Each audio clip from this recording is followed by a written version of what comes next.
Olá, pecuaristas de todo o Brasil. Hoje a conversa é com o meu amigo, parceiro e uma pessoa espetacular. A conversa hoje é com o Fabiano Araújo. Fabiano, gostaria que você se apresentasse para todo o Brasil, para todos os pecuaristas, né? Quem é Fabiano Araújo? Quem é a Aval? Para a gente bater um papo aqui sobre carcaça.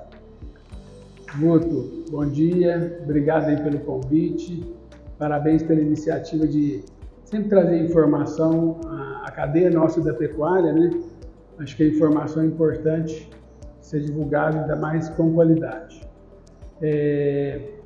Eu sou filho de um médico que também foi pecuarista. Meu pai sempre na nossa criação, a gente passava sempre os finais de semana e as férias na fazenda. E dos filhos, vários seguiram a parte dele de medicina e eu segui a parte de veterinária. Meu pai... Fundador de um programa de melhoramento genético da NCP. Justamente. Meu pai, apesar de médico, gostava muito da parte de zebu.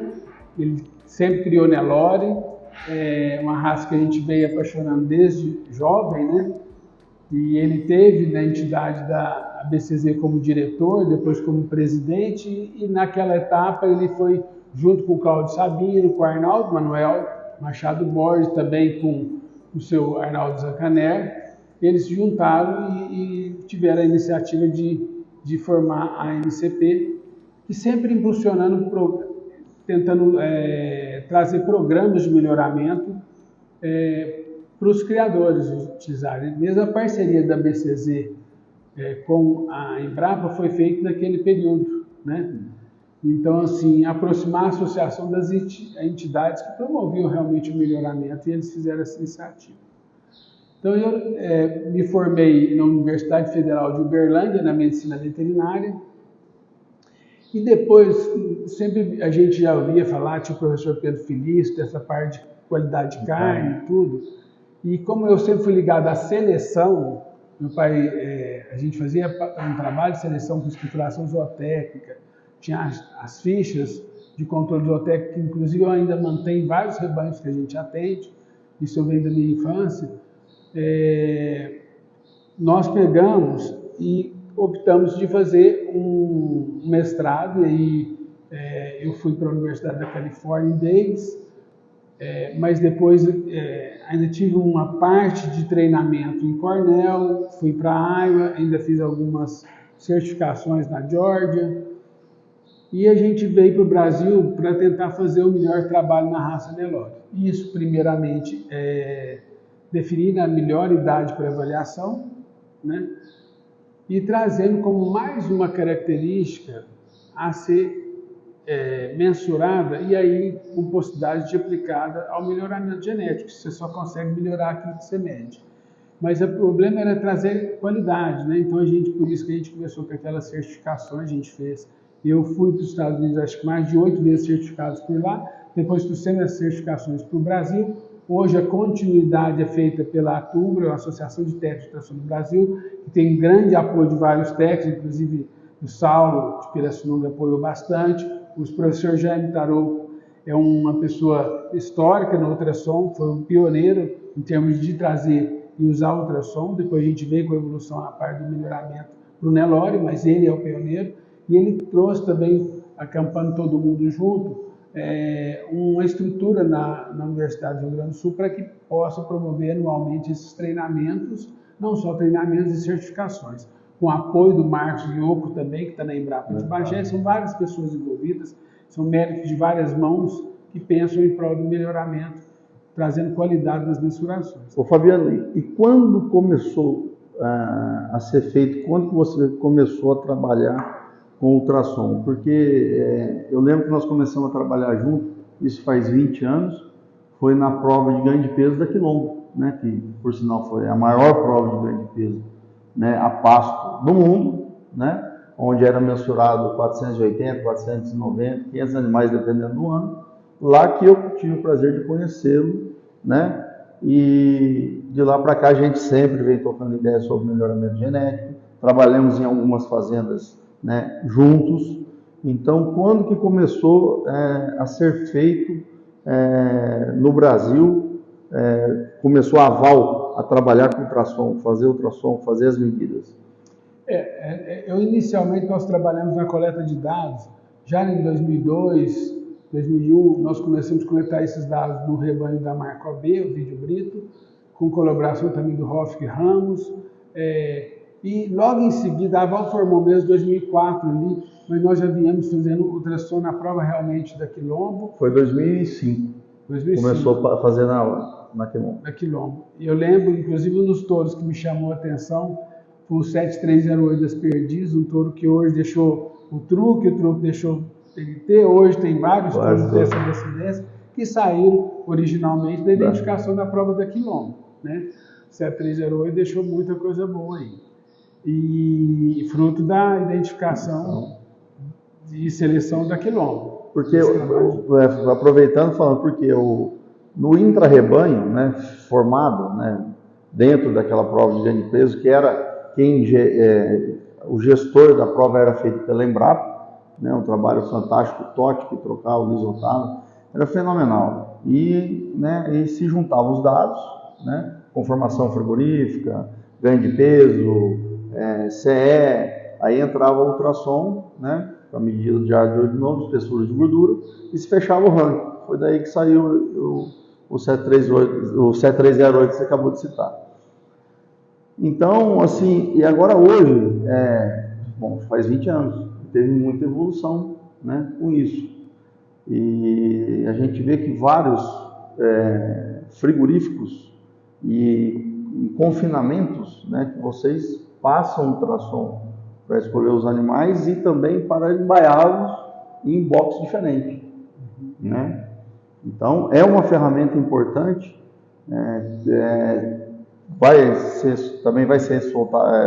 vou soltar uma matéria feita pelo professor Dante, que eu fiz, né, nosso amigo Dante Lana, fiz uma matéria com ele falando sobre nutrição animal.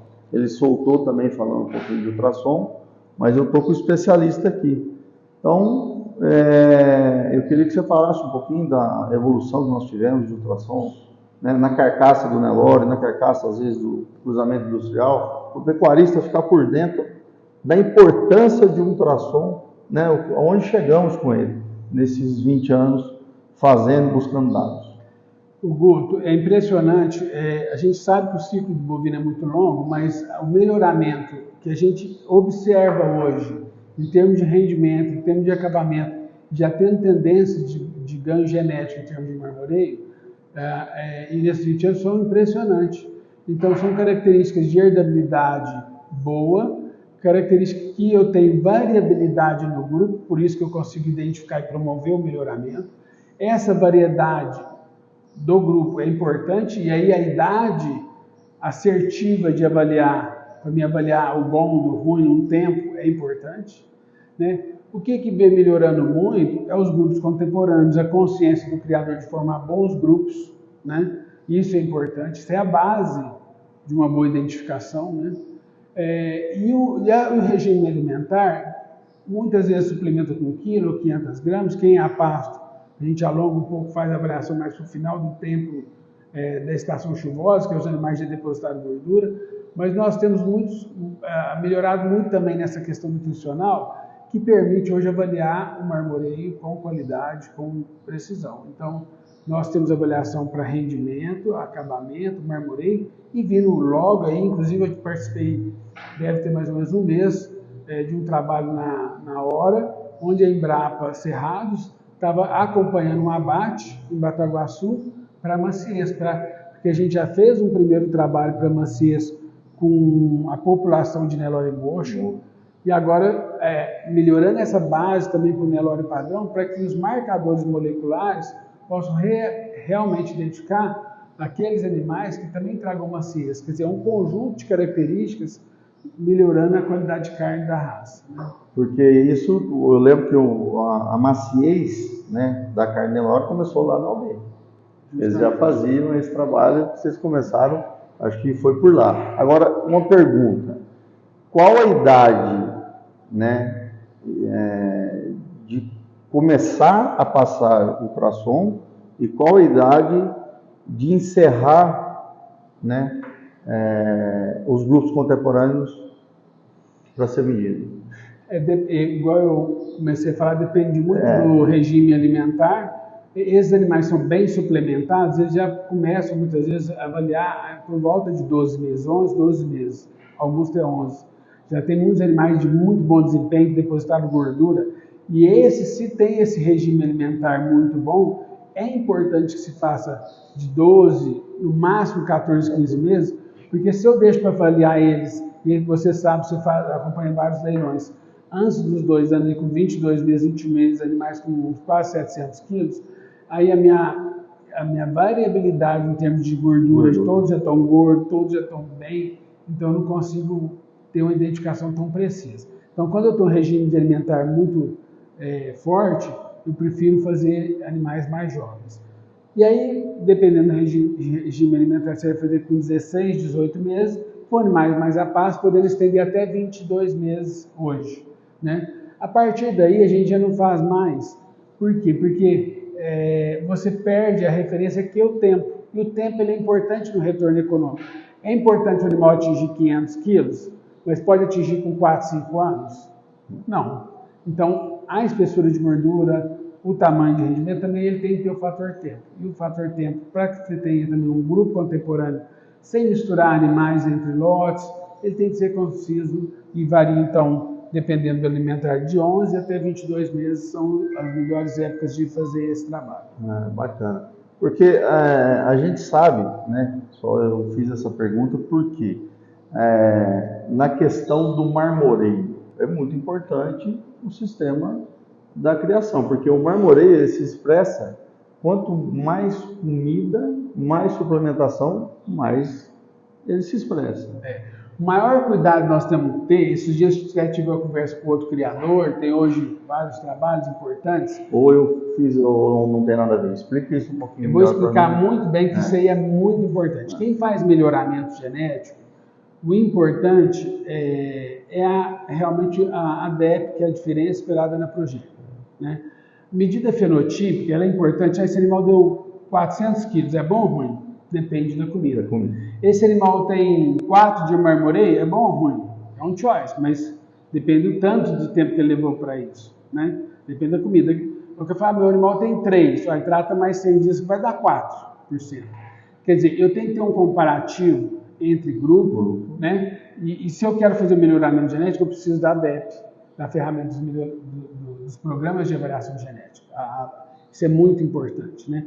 Agora, o critério do marmoreio, para você realmente ter a tendência genética, eu lembro que o pessoal fala assim, a Val não tem marmoreio. A gente, no começo, animais de pasto, a gente tinha, na verdade, um critério para a coleta dos dados, porque sem critério você cria lixo. Se entrar lixo no banco de dados, só sai lixo. Não tem programa de melhoramento que faça milagre com dado que é um lixo.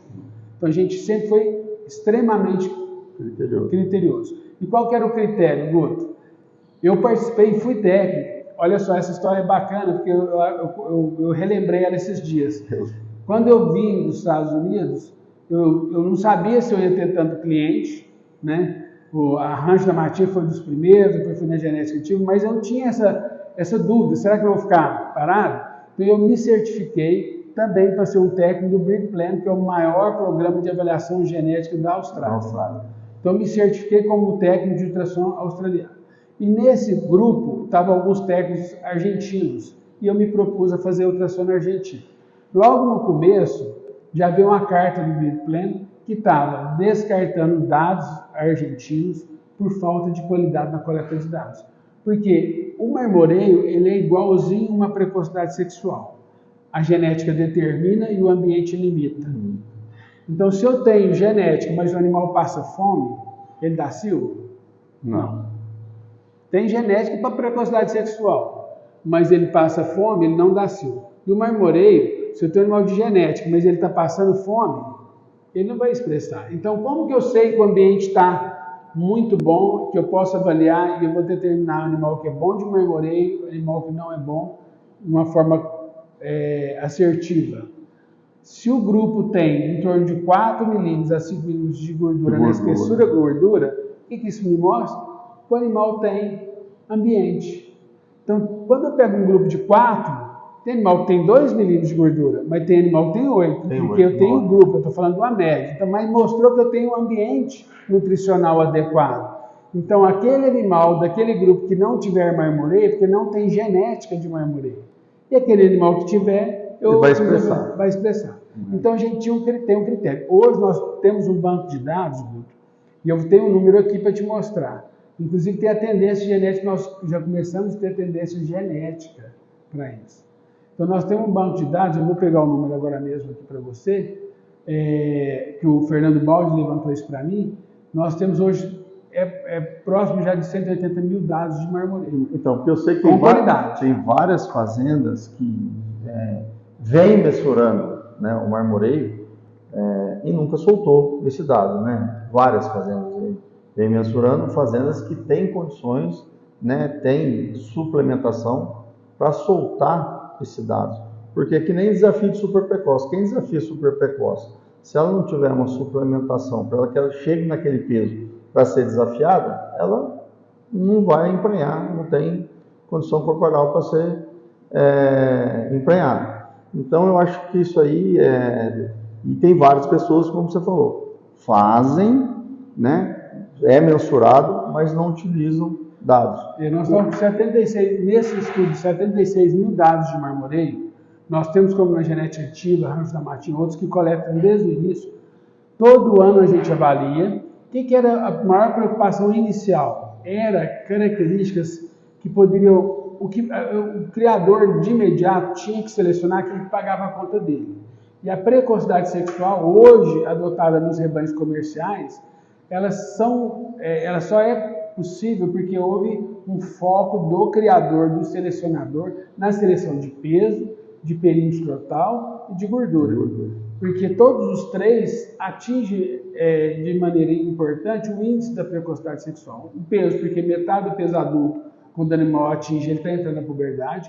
O perímetro escrotal, porque o tecido gonadal do ovário é o mesmo, né? Então a gente tem ovários mais atuantes, e a gordura pela produção de leptina, que atua no desenvolvimento folicular. Então, assim, quando eu tenho animais que são bons de desempenho, com bom perímetro, com boa gordura, o meu nível de precocidade sexual num ambiente bom é de 75%, 80% das bezerras emprenhando aos 12, 14 meses de idade, né? Isso é importante. O próximo passo já seria... Então, esses criadores que foram pioneiros, hoje já estão começando a fazer os acasalamentos, já tem tendência de genética para marmoreio, e eles estavam preocupados com um produtor que ia usar da genética dele e ganhar dinheiro. O maior desafio nosso no marmoreio é que você cria um sistema de classificação no Brasil, onde eu vou resfriar a carcaça no outro dia, eu vou classificar de uma forma correta e te remunerar por isso. Porque hoje a classificação ainda no Brasil é feita na carcaça quente. E o marmoreio não pode ser feita avaliação e bonificação avaliando a carcaça quente. Tem que ir para a câmara frigorífica, cortar, medir, avaliar de uma forma honesta, correta e te remunerar por isso, porque tem um custo. Agora, o maior desafio, e aí a gente tem uma responsabilidade, nós como técnicos, temos uma total responsabilidade à remuneração dos produtores, mostrar para eles que a seleção de rendimento, de acabamento, de marmoreio, ela é complementar. Então eu não posso fazer uma seleção, eu vou fazer esse rebanho só bom de acabamento, mas se ele é ruim de peso, o que adianta? Vou fazer um animal bom de marmoreio, mas se ele é ruim de desempenho, se ele é ruim de precocidade sexual, então a gente quer um animal multiqualificado. A remuneração de uma fazenda, ela vai hoje porque ela compra bem, porque ela vende bem, porque ela tem lotação boa, porque ela tem GMD bom e porque ela tem baixa perda de lotação. São vários fatores que vão impactar no rendimento de uma propriedade. E no rendimento promovido pelo melhoramento genético, uma valorização, são vários itens. Não adianta ter um carro bom numa qualidade, sendo que ele não pode nem andar numa pedra. Numa pedra. Que nem eu estava conversando com o Dart, né, entrevista com ele, nós estávamos falando sobre isso, que quando ele montou a planta do Bertinho, para 100 mil boi, o Bertinho falou, aqueles negocinho entre as pernas lá, como é que nós vamos fazer? Eu falei, não, pode deixar. Aí logo eles viram que o desempenho, né, a curva de crescimento e o peso que chega um boi inteiro, né, dá mais rendimento do que um boi castrado. Só que a qualidade da carne de um boi castrado é muito melhor. Só que a curva, ele para. Aí, né? como que nós fazemos com isso? E o mercado aprendeu muito, Guto. O mercado aprendeu a usar essa carne gourmet, as fêmeas, né? Isso foi valorizado o preço de boi. Todas as novilhas hoje jovens, novilhas hoje jovens, nos programas de bonificação dos frigoríficos, ela tem uma bonificação. Tem gordura. Ela é valor de macho, mais 2, mais 4, podendo ter mais 6%, quer dizer, ela tem qualidade. E os frigoríficos são hoje os maiores confinadores do Brasil, são os próprios frigoríficos. Eles têm umas plantas gigantescas. E eles, por si só, não castram os bois dele, porque eles veem que no resultado econômico isso é importante. Agora, ele está dentro do que nós estamos falando, do marmoreio. Eu quero, mas eu prefiro garantir o rendimento. Eu quero um bom peso, um bom rendimento, com um bom marmoreio. Eu quero ir adicionando fatores positivos na carcaça que remuneram bem o meu produtor. Eu não posso ter uma visão, vamos falar, míope, de só uma característica, né? Porque o Guto está no comercial, nós estamos no técnico, mas nós estamos no técnico, e ele é um comercial diferente, a gente tem que prezar pela rentabilidade do produtor.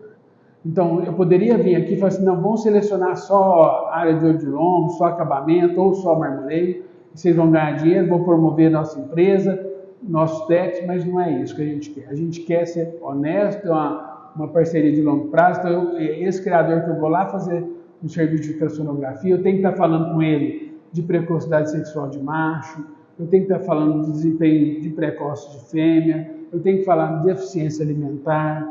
Então, eu tenho que estar trazendo uma abordagem para ele, para colocar ele num ponto melhor em termos de seleção. Que a gente tem que chegar na propriedade e entender a necessidade dele naquele momento, né? Porque nós falamos hoje, os programas de melhoramento estão muito avançados e está tendo muitas características para minimizar, vamos falar assim, o MGT, ou o IQG, ou o índice ABCZ. Agora, achar que você vai selecionar aquelas 15 características envolvidas de uma vez só, não vai. Se você for tentar fazer aquilo ali, vai virar lambança. Então tem que tomar muito cuidado com isso aí. Então, isso hoje a gente vem discutindo. Você que é um expert em acasalamento, né? Vamos falar um pouquinho disso aí. Isso eu converso com o Bento, que é um melhorista. Até hoje, vou sair daqui, vou encontrar o professor Bento, para a gente estar falando também sobre melhoramento genético. Então, é isso que você está falando. A gente tem que entender, como você falou, a necessidade do produtor. Temos um grande amigo, que eu atendo ele também há muito tempo, que vou citar ele aqui, que é o Jorge Maio de Beas. Por quê? Porque essa matéria de hoje que nós estamos fazendo, ela vai ser lançada no mês de janeiro, e hoje nós estamos no dia 23 de dezembro. E ele matou a boiada essa semana, né? E saiu a reportagem no Canal Rural, foi do tema, que rendeu mais de 59% a boiada dele, né, com 2 dentes, 22 meses de idade. Agora, quanto nós, principalmente ele, são muito criteriosos na escolha de reprodutores. Você já viu o Jorginho comprar um touro negativo? Com alguma característica? Então, mas aquilo ali, eu juntamente com ele, ele escolhe o biotipo, porque ele é apaixonado em touro de boa qualidade, conformação frigorífica, e eu vou nas avaliações genéticas para ele. Fabiano, eu estive na fazenda dele semana passada, e ainda não soltou os touros, que primeiro está inseminando. Você monta uma central. Você monta uma central com os touros dele. E o bom do Jorginho, eu acho que isso é importante, ele tem a referência do comercial. Eu acho que nós mesmos, nós técnicos que vivemos a parte de seleção, não podemos perder a referência. O que é um mercado? O que é uma negociação com frigorífico? O que é um rendimento? Quanto que isso me impacta na minha receita? Né? Então, assim, isso é muito importante. O Jorginho, ele acerta na escolha de touros porque ele tá nos dois lados, Nos né? dois lados. E aí ele tem que pagar a conta, ele tem um custo, né? E é uma pessoa de busca excelência em cada processo, né? Ele é um exemplo para todos nós. E o melhoramento genético é isso, ele é muito amplo. Eu acho que cada criador tem uma identidade em termos de seleção.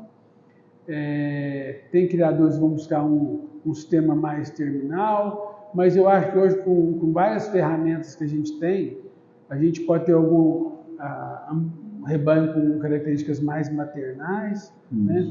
Mas uma hora que você tem banco de dados consistentes, igual eu falei agora, nós temos medido aí 20 e poucos anos, o criador que amanhã, ele talvez não fez a seleção, por exemplo, como nós falamos agora mesmo com o Marmoreio, alguns já estão acasalando. Mas amanhã ele vai lá no banco de dados dele, qual a vaca de 2008 que era melhor, qual que é a vaca de 2006 que era melhor. Então, foram identificadas na idade jovem, no grupo contemporâneo correto. O que eu não aceito, e eu falo isso para os produtores, é eu ir lá e querer avaliar um animal adulto, onde tem vaca parida, vaca falhada, uma época, a safra daquela vaca pegou uma seca igual nós estamos pegando, então ela não tem o desenvolvimento de outra vaca que pegou uma plenitude de chuvas, o outro fazendo pegou fogo. Então, a avaliação se faz, coleta de dados faz na idade correta. Dentro do grupo contemporâneo. Então, isso você não vai ver nunca a gente ir lá e avaliar e querer falar para o criador que aquele animal é o melhor animal do Brasil. Não, a gente tem que ser honesto, a gente tem que orientar ele em termos de seleção, porque a longo prazo ele precisa ter realmente um material genético diferente. Porque tem criadores hoje, como o Jorginho, que estão testando todos e eles sabem realmente de onde vêm os melhores genéticas. Fabiano, nós não vamos citar fazenda, não vamos citar nada, mas o que eu noto da onde saem os melhores touros e da onde permanecem os melhores touros é aqueles touros que vêm de grupos contemporâneos bem feitos, principalmente a campo, a pasto, e aqueles touros permanecem a avaliação genética e vindo com a genômica. Aquilo ali não erra e é difícil de cair a avaliação. Isso eu tenho notado muito. Agora, o que nós podemos falar da genômica em relação à avaliação de carcaça? Está andando junto? Você acha que está andando junto? Está tendo um pouquinho ainda de variabilidade? O que você me fala? A genômica, sem dúvida, ela vem para ajudar bastante a gente, só que a continuidade da coleta de informação é importante, porque a gente, esses dias até, vou falar de novo desse pesquisador que fez um trabalho onde ele tirou as combinações que foram revalidadas para os marcadores das últimas 3 safras, usando somente as antigas, a assertividade passa a ser menor. Então, avaliando, revalidando o marcador para a próxima safra, avaliando e revalidando os marcadores. Então, os marcadores, eles têm uma assertividade boa se você consegue imputar com novas medidas fenotípicas, que isso, as combinações vão mudando e vão criando outros potenciais, seja para ganho de peso, para rendimento, né? Então, essa revalidação ano a ano é importante a cada safra. Então, a coleta de informações é importante. A gente vê que a gente tem muito para evoluir, né? Nos marcadores a gente ainda pode melhorar, a gente sempre pode melhorar. A gente pode melhorar também, eu vejo na própria avaliação genética hoje, o modelo mostra que antigamente era assim, se a gente tinha uma avaliação onde tinha as medidas fenotípicas e a matriz de parentesco, quem que é o pai, quem que é a mãe, quem que é o avô. Esses dois soltavam a DEP, obviamente com todo o cálculo de algoritmos matemáticos, né? Mas a matriz de parentesco tinha muita força. Só de ser filho do Quark ou do Rambo, todos os antigos aí vão falar, do provador, já saiu bem avaliados. O backup, né? Falando de 4 ícones do melhoramento inicial, para mim foram fatores diferentes, né? O Rambo, o Quark, provador do backup. 1646. Não são todos lá antigos, mas foram importantes nessa base inicial. E só de ter feito aqueles touros já trazia uma avaliação interessante. Hoje, se o marcador falar que o touro é bom, por mais que depois tenha um ajuste, que tenha assertividade não é 100%, dificilmente você tem que ter muita medida fenotípica para mudar aquilo ali. Então, a preocupação que me traz, e aí você vai levar essa pergunta para o Bento, que é um grande colega, foi meu professor, assim, eu tenho uma admiração enorme. Ele e Joanir são pessoas que têm que vir para o livro do melhoramento genético do Brasil, né? São pessoas formidáveis. E nós temos a assertividade do macho, o macho pode mudar isso com 70 filhos, mas a fêmea, se falar que ela é ruim de leite, ela com 1, 2, 10 filhos não muda a avaliação. Então, quando eu vejo que nas fêmeas a escrituração zootécnica, para me descartar ou não, ver se ela está desmamando bem, é extremamente importante. E aí sim, a gente precisa de uma evolução em termos de modelo do melhoramento, para saber quanto que essa DEP genômica está influenciando, pode segurar ou não no caso de uma fêmea, porque se ela tiver 10, 15 filhos, ela já deveria mudar um pouco, mostrando realmente que ela é boa de leite, aquele marcador está errado. Porque muitas vezes a gente acaba não tendo tempo. Eu não sei se você tem uma escrituração zootécnica muito diferenciada para continuar com essa matriz lá, né? Se você for só no papel. Vamos falar que a idade dela é muito curta, né? O macho, devido usar a quantidade de sêmen, é mais fácil e mais rápido dele se provar. Mas aí nós temos uma evolução, hoje a gente fala, né? A gente acaba hoje, apesar de ter vários índices, nós como técnicos que orientam uma parte do melhoramento a nível das fazendas, as nossas seleções são a nível de característica. O índice, ele é consequência. Né? Para nós sempre foi assim, eu nunca olhei, vou casalar 2 animais de índice alto, o cara está fazendo 0,1. Não é. A gente faz a seleção para uma melhor habilidade materna, para um melhor peso, para um melhor perímetro, área, gordura, marmoreio, a parte de qualquer característica, e isso passa a ser só consequência depois do índice. O que nós temos que evoluir em termos de melhoramento, hoje nos índices mesmo, a stayability, para mim, é um indicador realmente de fertilidade, mas a gente já teria que rever um conceito onde, assim, se eu tenho a precocinha emprenhando aos 12 meses, parindo aos 24, então a probabilidade dessa que pariu de 24 para ter os 4 filhos que eu quero, aos 72 meses, é maior.